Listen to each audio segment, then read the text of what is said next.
Harapan Perda bagi semua peserta-peserta PREP 2025 adalah mereka akan lebih berjaya pada tahun depan dan tahun-tahun seterusnya mereka akan dapat menjadi mentor kepada menti-menti baru. Jadi insya-Allah Perda akan terus membantu mereka dan mereka akan terus membantu masyarakat. Untuk program PREP Perda 2025 dengan 55 orang peserta yang kita pilih pada kali ini, kita mengharapkan mereka akan bersungguh-sungguh untuk mengikuti semua siri modul yang kita telah tetapkan, dapat memenuhi semua ciri-ciri sebagai usahawan yang berjaya.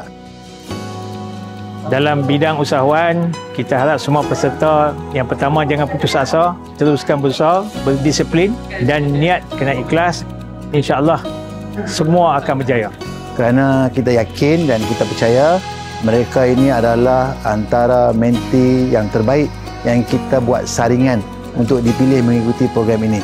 Oleh itu, sudah tentulah harapan kepada mereka sangat tinggi dan mereka juga suatu hari nanti boleh berjaya seperti mana mentor mereka ataupun lain-lain usahawan telah berjaya di luar sana. Untuk berjaya ini tidak mudah tetapi tidak mustahil. Jadi, disiplin itu adalah tonggak kejayaan kepada semua menti untuk berjaya dalam bidang keusahawanan kali ini.